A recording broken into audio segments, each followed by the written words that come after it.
11th maths chapter 1 integers की exercise number 1.1। तो इससे पहले हम लोगों ने सभी प्रॉपर्टीज़ पढ़ी, बेसिक चीज़ें जो भी इंटीजर्स की होती हैं वो हम लोगों ने पढ़ ली। तो अब हम नेक्स्ट जो करने वाले हैं वो करने वाले हैं एक्सरसाइज।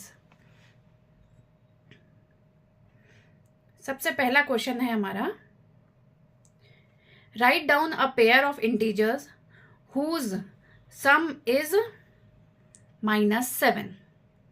इस तरह के क्वेश्चंस में हमेशा बच्चे कंफ्यूज हो जाते हैं कि किस तरह से कंप्लीट करें। तो हमें इसे कैसे करना है, सबसे पहले देखिए लिखा हुआ है right down a pair. Pair मतलब दो नंबर्स की बात हो रही है, तो हमने यहाँ पे लिख दिया दो नंबर्स के ब्लैंक बना दिए। ठीक है, नेक्स्ट चीज अब ये देखिए क्या लिखा हुआ है क्वेश्चन में, सम इज -7।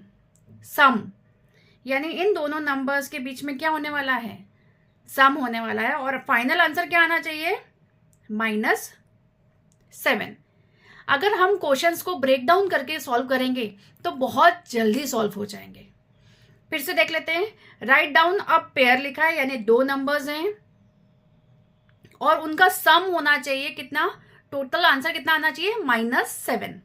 तो सम में हमने प्लस का साइन बीच में लगा दिया और कितना आंसर आना चाहिए, -7। तो -7 हो गया। अब हमें ये फाइंड आउट करना है कि इन दोनों ब्लैंक में कौन सा आना चाहिए। फिल इन द ब्लैंक्स हम लोग बचपन से करते आ रहे हैं, इसको करके देख लेते हैं। जैसे इसमें -7 है, इट मीन्स जो भी इंटीजर होगा उसमें नेगेटिव नंबर बड़ा होना चाहिए। तो ये चीज आपको ध्यान रखनी है। जिस तरह से देख लेते हैं कि सिंपली एक एग्जांपल मैं दे रही हूं आपको कि हमने यहाँ पे कोई नंबर लिख दिया -2, ठीक है, और यहाँ पे लिख दिया 1। तो अगर आप इसको सॉल्व करते हैं तो देखिए क्या सॉल्व होने पे आएगा, -2 + 1। इसको सॉल्व किया तो कितना हो गया ये, -1। बट हमें आंसर तो चाहिए -7। इट मीन्स ये जो चीज हम कर रहे हैं ये गलत है। इसी तरह से आपको नंबर्स सोचने हैं जिससे आपका आंसर आना चाहिए। तो जैसे एक नंबर में लेती हूं -8 + 1। अब इसको सॉल्व कर लेते हैं, -8 + 1। जब ये हमने सॉल्व किया था या इसके वीडियो हमने करे थे कि एडिशन या सब्ट्रैक्शन जब करते हैं तो किस तरह से करना है, एक माइनस है एक प्लस है, इसका मतलब डेफिनेटली इनमें डिफरेंस होगा, सब्ट्रैक्शन होगा। साइन कौन सा आएगा, जो नंबर बड़ा होगा। इसमें बड़ा नंबर कौन सा है, -8, ठीक है। अब 8 - 1 कितना हो गया, 7। यानी इसका जो पेयर बनेगा वो क्या बनेगा, -8 and 1। दूसरा एग्जांपल भी कोई और भी हो सकता है इससे रिगार्डिंग। इस नंबर को हम और बड़ा कर देते हैं, -9 + 2। इसको भी सॉल्व कीजिए, -9 + 2। देख लीजिए, एक प्लस है एक माइनस है, इसका मतलब इसमें डिफरेंस होना तो कंपल्सरी है। तो डिफरेंस होगा, तो डिफरेंस यानी 9 - 2, 9 - 2 कितना हुआ, 7। और साइन किसका बड़ा है, माइनस का, सॉरी कौन सा नंबर बड़ा है, तो -7। इस तरह से आप आगे करते सकते हैं। जैसे -10 + 3 किया तो इसका भी आंसर कितना हो गया, -7। तो इसको सॉल्व करने का बस आपको तरीका आना चाहिए।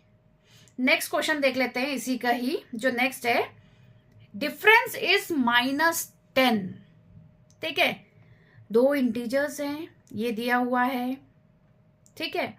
उसमें क्या फाइंड आउट करना है हमें, माइनस डिफरेंस फाइंड करना है, और फाइनल आंसर हमारा क्या है, -10।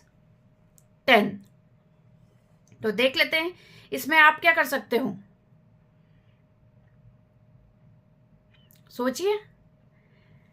आंसर हमारा माइनस में है, यानी ये चीज तो तय है कि नंबर माइनस का बड़ा होना चाहिए। इसको यहां कर लेते हैं, जैसे 1 - 11 किया ये तो बहुत छोटे बच्चों जैसी बात हो गई। 1 माइनस 11 कितना आंसर आ गया? -10। आपको कोई भी दो नंबर्स रखने हैं जिनका डिफरेंस करने पे आंसर -10 आए। और देख लेते हैं एग्जाम्पल। 2 माइनस 12, इसका भी आंसर -10 है। 3 माइनस 13, इसका भी -10 है। तो कोई भी आपको एक पेयर बताना है जिसका डिफरेंस -10 होना चाहिए। तो यहां देखिए, इसका पेयर कौन सा हो गया?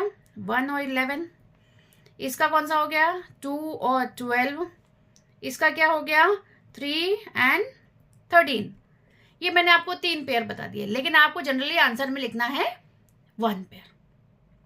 नेक्स्ट, इसी का थर्ड पार्ट देख लेते हैं।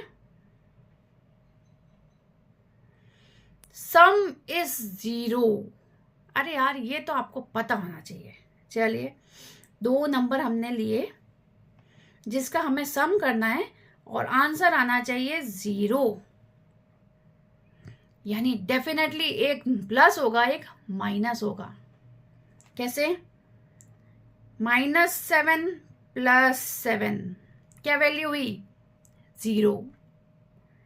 फिर से कोई नंबर देख लेते हैं। -8 + 8 वैल्यू क्या हुई? 0। सिंपली आपको एक चीज पकड़नी है। उन्होंने बोला है एक पेयर लिखना है, ठीक है? तो हमने पेयर के लिए 2 ब्लैंक बना दिए। फिर उन्होंने लिखा है सम, तो हमने बीच में सम का साइन दे दिया। फिर दिया है आंसर होना चाहिए 0, तो = 0 कर दिया। अब इन दोनों ब्लैंक में क्या आना चाहिए वो आपको पता होना चाहिए। तो अभी तो यहाँ सिंपल सी बात है, सीधी चीज है, एक प्लस होगा और एक माइनस होगा। तो कोई सा भी नंबर ले लेते हैं। -2 + 2, -2 + 2 क्या होता है? 0। इसी तरह से ये क्वेश्चन नंबर 1 हमारा सॉल्व होता है। अगर आपको ये वीडियो अच्छा लगे तो प्लीज लाइक शेयर कर दीजिएगा, ठीक है? नेक्स्ट क्वेश्चन में मिलते हैं हम।